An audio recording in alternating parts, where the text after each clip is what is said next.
இந்தியாவிலேயே இது யாருக்குமே தெரியல. முதல் முறையா நான் இந்த காணொலி வாயிலாக இந்த கேள்வியை மட்டும் இல்லைன்னு சொல்லுங்க, நான் அரசியலை விட்டே போறேன்.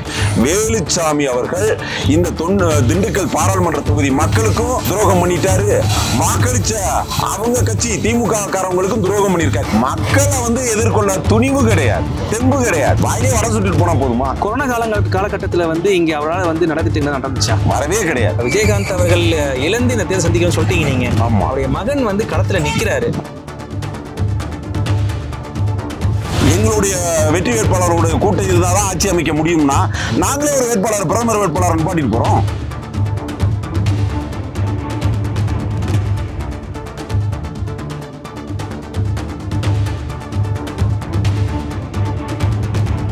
நவரஸ் தமிழ் நேயர்களுக்கு அன்பு வணக்கங்கள். நான் உங்கள் தண்டோரா தமிழன் ஜஸ்டின். இன்றைக்கு நம்ம நேர்காணலில் நம்முடன் இணைந்திருப்பவர் தேமுதிகவினுடைய மாநில தகவல் தொழில்நுட்ப செயலாளர் பேத்துப்பாறை மகேந்திரன் அவர்கள். அண்ணே வணக்கம்ண்ணே. வணக்கம். நல்லா இருக்கீங்களா? நல்லா இருக்கேன். நல்லா சிறப்பு. அதாவது அரசியல் களம் இன்றைக்கி பார்த்தீங்கன்னா நாடாளுமன்ற தேர்தலை நோக்கி பார்த்தீங்கன்னா சூடாக போயிட்டுருக்குது. நீங்கள் பல நேர்காணல் கொடுத்துருப்பீங்க, அரசியல் விமர்சகம் கொடுத்துருப்பீங்க. இப்போ என்னென்ன கள நிறுவனம் எப்படி போயிட்டுருக்குது, எந்த மாதிரியான நிலவரத்தில் இப்போ கொடைக்கானல் இருக்குது, யார் வருவா, ஏதாவது ஐடியா இருக்கா? 2024 பாராளுமன்ற தேர்தலில் பொறுத்தளவு நாங்கள் பெரிதும் மதிக்கக்கூடிய தமிழர்களின் ஒப்பற்ற இதய தெய்வம் கேப்டன் அவர்கள் இல்லாத ஒரு முதல் தேர்தலை நாங்கள் சந்திக்கிறோம். உண்மையிலேயே எங்களுக்கு ஒரு பதட்டமான சூழலையும் ஒரு வேதனையான ஒரு சூழலையும் தான் அந்த களத்தை எதிர்நோக்கி இருக்கோம். ஆனால் உறுதியான வெற்றியை நோக்கி நாங்கள் களத்தை எதிர்க்கோம். அப்படி பார்த்துருக்கீங்கன்னா இங்கே திண்டுக்கலை பொறுத்தளவு ஒரு அற்புதமான காலத்தை எங்களுக்கு அதிமுகவோட ஒருங்கிணைப்பாளர் பொதுச் செயலாளர் அண்ணன் எடப்பாடி அவர்கள் தந்திருக்காங்க. அதற்கு காரணம் எஸ்டிபிஐ கட்சியின் தலைவர் நெல்லை முபாரக் அவர்கள். சரிங்க, இப்போ என்ன சொல்கிறாங்கன்னா சில இடங்களில் இந்த கூட்டணி வெற்றி பெறுறதுக்கு, அதாவது எதிர்த்தரப்பு என்ன சொல்கிறாங்கன்னா இறக்குமதி செய்யப்பட்டா இருக்காரு முபாரக் அவர்கள் அப்படின்ற மாதிரி விமர்சனங்கள்லாம் பொதுவெளியில் வைக்கிறாங்க. அதை பற்றி என்ன நினைக்கிறீங்க? இறக்குமதி செய்யப்பட்ட வேட்பாளர்னு சொல்கிறாங்க. அப்படியே நீங்கள் பிரதமர் வேட்பாளர் ராகுல் காந்தி எடுத்துக்கங்க. அவர் பிறந்தது எங்க, ஏன் கேரளாவில் நிற்கிறாரு? அவரும் இறக்குமதி செய்யப்பட்டவர் தானே. இன்னைக்கு அந்த மாதிரி இதெல்லாம் பார்க்கல. இன்னைக்கு கொரோனா காலத்தில் தமிழகத்தில் ஒரு முன்கள பணியாளராக மக்களுக்கு சேவை செய்யக்கூடிய ஒரு அற்புதமான ஒரு களப்பணியாளராக கிடைச்ச ஒரு அற்புதமான மாவீரன் தான் நெல்லை முபாரக் அவர்கள். ஆக தமிழ்நாட்டில் 234 சட்டமன்ற தொகுதியிலையும் 40 நாடாளுமன்ற தொகுதியிலையும் மக்களுக்காக களத்தில் நிற்கக்கூடியவர். யாருக்கிட்டையும் சமரசம் இல்லாத ஒரு கள போராளினா அது நெல்லை முபாரக். அவர் ஏற்றுமதியெல்லாம் கிடையாது, அவரை அது இறக்குமதியெல்லாம் கிடையாது. அவர் ஏற்றுமதி பண்ணணும் பாராளுமன்றத்துக்கு. அதுதான் நோக்கம். அதுதான் நோக்கம். சரி, இப்போ கொடைக்கானல் என்ன தேவை இருக்குதுங்க? சரி, ஓகே. இப்போ கடந்த எம்பி அவர்கள் தெரிஞ்சிருக்கும்னு நினைக்கிறேன். நான் நிறைய இடங்கள் நம்ம கேட்டிருந்தோம். இடங்கள்ல கேட்கும் பொழுது நிறைய பேருக்கு தெரியல. என்ன காரணம் ஒன்றும் புரியல. பாத்தீங்கன்னா இந்தியாவிலேயே இது யாருக்குமே தெரியல. முதல் முறையா நான் இந்த காணொலி வாயிலாக உங்ககிட்ட நான் சொல்றதுக்கு நான் ரொம்ப பெருமைப்படுறேன். ஏன்னா இந்தியாவிலேயே அதிகபட்ச வாக்கு வித்தியாசத்தில் வெற்றி பெற்ற 2வது வேட்பாளர் திரு வேலுச்சாமி அவர்கள். இந்தியாவிலேயே அதிக வாக்கு 5 லட்சத்துக்கு மேற்பட்ட வாக்குகள், இந்தியாவிலே 2வது இடம். அப்பேற்பட்ட ஒரு மாபெரும் வெற்றியை தந்ததுக்கு இந்த திண்டுக்கல் மக்களுக்கு ஏதாவது ஒன்று செய்வாரு அப்படின்னு எல்லாம் எதிர்பார்த்தாங்க. ஏதாவது, ஏன்னா அதிகப்படியான வாக்கு வித்தியாசத்தில் ஜெயிச்சிருக்காரு. அப்போ திண்டுக்கலுக்கு ஏதாவது செய்வார். பின்தங்கிய ஒரு மாவட்டமாக இருக்கு, வளர்ச்சி பணிகளை போயிருக்கும், ஒரு இதாக கொண்டு போவார் அப்படின்னு நினைச்சாங்க. ஆனால் 5 வருட காலத்தில் 5 கேள்வியை கேட்டிருக்காரு. 5 கேள்வி? 5 கேள்வி, வெறும் 5 கேள்வி, வெறும் 5 கேள்வி. இந்த கேள்வியை மட்டும் இல்லைன்னு சொல்லுங்க, நான் அரசியலை விட்டே போறேன். எப்படி சொல்றீங்க? கொடைக்கானல் சுற்றுலாதலம் உலக புகழ்பெற்ற சுற்றுலாதலம். ஒரு காஷ்மீர், தென்னகத்து காஷ்மீர்னு சொல்றாங்க. உலகத்தில் உள்ள அத்தனை சுற்றுலா பயணிகளும் வந்திருக்காங்க. சுற்றுலா மேம்பாட்டு நிதிக்காக இவர் பேசியது பாராளுமன்றத்தில் ஒரே ஒரு கேள்வி. என்ன கேள்வி? கொடைக்கானல்ல இந்த மாதிரி கட்டுமான வசதி வேணும் அப்படின்னு சொல்லி கேட்டிருக்காப்புல. ஒரே ஒரு கேள்வி. இங்க எத்தனை இது இருக்கு, இங்க சுற்றுலாவை நம்பி மட்டும்தான் இருக்காங்க. சுற்றுலா கொடைக்கானலோட வாழ்வாதாரமே கிடையாது. பதப்பட்ட மலை விவசாயம் இருக்கு, அதை பதப்படுறதுக்கு ஏதாவது கொண்டு வரணும், சாலைகளை கொண்டு வரணும். எந்த ஒரு வேலையும் கேட்காம, எந்த ஒரு கேள்வியும் கேட்காம ஒரே ஒரு கேள்வி. ஒரு பாராளுமன்ற உறுப்பினர், இந்தியாவிலேயே அதிகப்படியான வாக்கு வித்தியாசத்தில் வெற்றி பெற்ற 2வது வேட்பாளர், எத்தனை கேள்வி கேட்கணும்? எத்தனை தடவை நாடாளுமன்றத்தை ஸ்தம்பிக்க வச்சிருக்கணும்? எந்த கேள்வியும் கேட்காம வேலுச்சாமி அவர்கள் இந்த திண்டுக்கல் பாராளுமன்ற தொகுதி மக்களுக்கும் துரோகம் பண்ணிட்டாரு, வாக்களிச்ச அவங்க கட்சி திமுக காரவங்களுக்கும் துரோகம் பண்ணியிருக்காரு. இன்னைக்கு திமுக காரவங்க யாருமே வெளியே சொல்ல ஒன்றும் இல்லை, நான் ஒன்று சிம்பிளா சொல்றேன். அதிகப்படியான வாக்கு வித்தியாசத்தில் ஒருத்தர் ஜெயிச்சிருக்காருன்னா அவர் மறுபடியும் இங்க நிக்கணும்ல. இந்தியாவிலேயே 2வது தடவை. கண்டிப்பா. ஃபர்ஸ்ட் வந்து தமிழ்நாட்டில் சக்கரபாணி அவர்கள் அவர் வந்து சட்டமன்ற இது வந்து நாடாளுமன்றம் சரிங்களா. அதிகப்படியான வாக்கு வித்தியாசத்தில் வெற்றி பெற்றவர் நிக்கணும்ல. ஏன் களத்துல நிக்கல? யோசிக்கணும். மக்களை வந்து எதிர்கொள்ள துணிவு கிடையாது, தெம்பு கிடையாது. வாயிலே வடை சுட்டுட்டு போனா போதுமா? புறக்கணிக்கப்பட்ட ஒரு மலைவாசத்தலமா. ஏன்னா பேசிக்கா கொடைக்கானலுக்கு வந்து ஏறி இறங்கினாவே ஒரு நாள் ஃபுல்லா கழிஞ்சிரும். எதுக்கு கொடைக்கானல் போவோம்? ஒரு ஓய்வு நேரத்தில் போவோம், கொடைக்கானலுக்கு சுத்தி பார்த்துட்டு வருவோம். இதுதான் வெற்றி பெற்றவர்களுடைய மனநிலையா இருக்கு. எத்தனை வந்திருப்பாருங்க இது வரைக்கும் கொடைக்கானலுக்கு? எனக்கு தெரிஞ்ச 5 வருட காலத்துல ஒரு 10 தடவை வந்திருப்பாரு. 10 தடவை தான். வளகாப்புக்கு ஒரு 2 தடவை வந்திருப்பாரு. சரி. எம்எல்ஏ எப்ப எல்லாம் வராரோ அவரோட வந்திருப்பாரு. கொரோனா காலகட்டத்தில் வந்து இங்க அவரால் வந்து நடந்துச்சா? ஒன்னும் நடக்கல சார். பேசிக்கா வரவே கிடையாது. என்ன இப்படி சொல்றீங்க? திமுக காரவங்களுக்கே செய்யல சார். நீங்க மற்றவங்கள விடுங்க, வாக்களித்த திமுக காரவங்களுக்கு அவங்க செய்யலையே. இல்ல இப்ப எல்லாரும் கேட்கும்போது என்ன சொல்றாங்கன்னா, அறுவாள் சுத்தியலுக்கு நாங்க வந்து ஆதரவு கொடுப்போம், அவங்க செய்வாங்க, அவங்க வந்து செய்வாங்கன்னு சொல்றாங்க. இப்ப கடந்த ஆட்சியில வந்து இவங்க செய்யாதப்ப இவங்க செய்வாங்கன்னு எப்படி நம்பிக்கை எடுத்துக்க? அதான் சார், வேலுச்சாமி என்ன விதைச்சாரோ அதான் அவர் அறுவடை செய்ய போறாரு, அவ்வளவுதான். இவர் ஒன்னும் செய்யல சார்.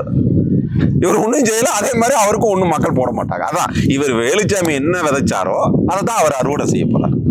அதுக்கெல்லாம் இங்க வாய்ப்பே கிடையாது. மக்களுடைய அதாவது வாக்களித்த மக்களை வந்து ஏமாளிகளா முட்டாளாவா ஒரு இழிச்சாவா நினைக்கவே கூடாது. மக்கள் வந்து ஜனநாயகத்தின் எஜமானர்கள்.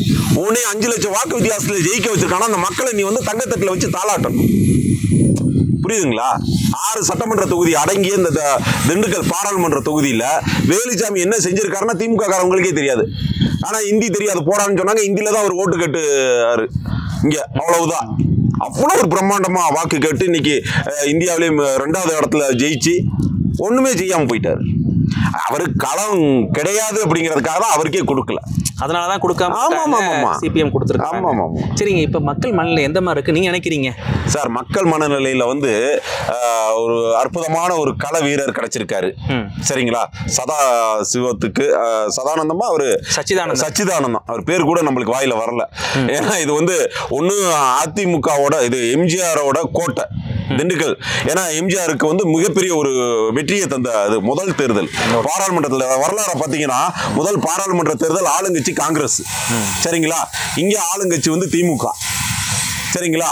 இதை எதிர்த்து நின்று முதல் சின்னத்துல ரெட்டலையில நின்று அவர் மாயத்தவரை ஜெயிக்கிறாரு. இப்ப வரலாறு அதே திருப்பி பார்த்துக்கோங்க. ஆளுங்கட்சி பிஜேபி. சரிங்களா? இங்க ஆளுங்கட்சி திமுக. அங்க காங்கிரஸ் மாதிரி இருக்கு, புரியுதுங்களா? அப்ப காங்கிரஸ், இப்ப பிஜேபி இருக்கு. இங்க சேம் திமுக நிக்குது, இரட்டலை சின்ன நிக்குது. நெல்லை முபாரக் நிக்கிறாரு, கனி அவர் எடுத்துட்டு போவார். அவ்வளவுதான். இதான் நடக்கும். இதுதான் நடக்கும். ஏன்னா நீங்க உங்க சாதகமான கட்சின்னு சொல்லக்கூடாது சார். சாதகம்னு நீங்க சொல்றது நியாயமான கேள்வி. நெல்லை முபாரக் அவர்கள் எந்த கட்சியில நின்று கூட்டணியில நின்று இருந்தாலும் 40 பாராளுமன்ற வேட்பாளர்கள் மிகச்சிறந்த ஒரு வேட்பாளர். தனித்துவமான மனிதர். என்னன்னா அவர் சமரசம் இல்லாத சார். ஆளுநருக்கு எதிரான முற்றுகை போராட்டம் சார்.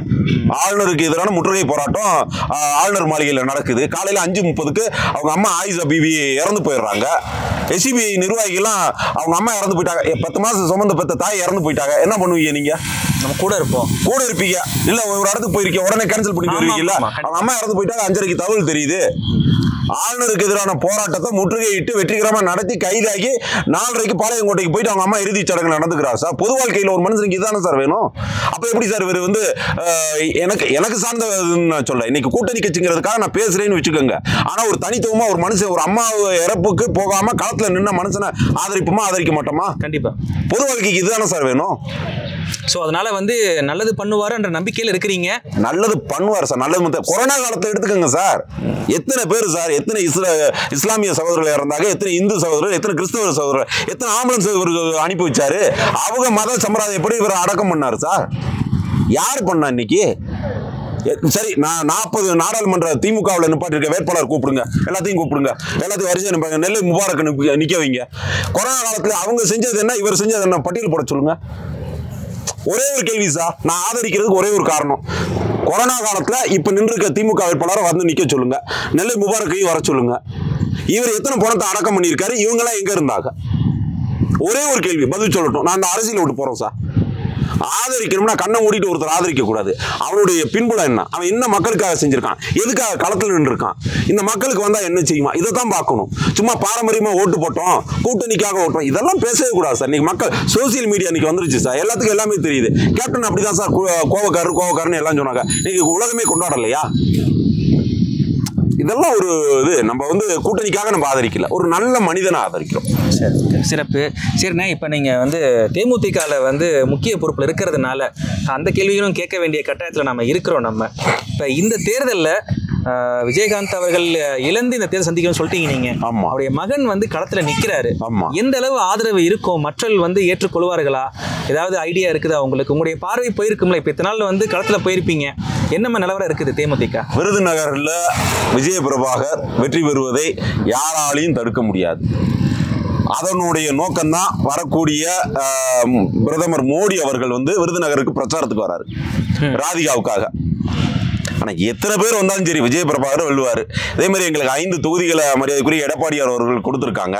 இந்த 5ஐயும் முரசு கொட்டும். அந்த அளவுக்கு உணர்வு பூர்வமாக களத்தில் வந்து எங்கள் தோழமை கட்சிகள் நிற்கிறாங்க. இல்லை, இப்போ அங்கிட்ட ஆப்போசிட் சைடு வந்து பார்த்தீங்கன்னா சமத்துவ மக்கள் கட்சி இருந்தவர், இப்போ அது இல்லை கட்சி. ஆமாம். அவர் மிகப்பெரிய ஒரு பலத்தோட வராங்களே சார். அவர் ஜாதி ரீதியாக நிற்கிறார் சார். நாங்கள் அப்படின்லாம் இல்லை சார். நிற்கிறவங்களாம் எங்கள் அம்மா, எங்கள் அப்பா, எங்கள் அண்ணன், எங்கள் தங்கச்சி வாக்காளர்களாக நிற்கிறோம். இப்படி ஜாதியாக நிற்கிற, நான் அண்ணன் அம்மா அப்பா அப்படின்னு சொல்லி மாமே மச்சான் நான் நிற்கிறேன். நீ சமுதாயத்துக்காக நீ போய் நின்று இருக்க. விருதுநகரில் நீ நிற்கிறது காரணம் என்ன? நாடார் சமுதாயம்.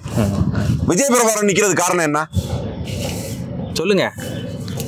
அவர் பிறந்த பூமி, அதனால. சரிங்களா?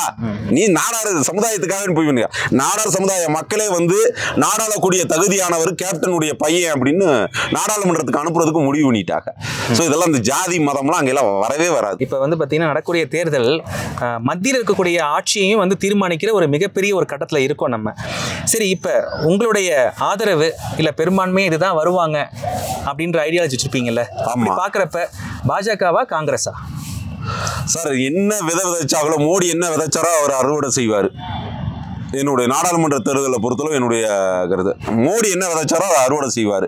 காங்கிரஸ் என்ன இது பண்ணாங்களோ அதை அவங்க அறுவடை செய்வாங்க.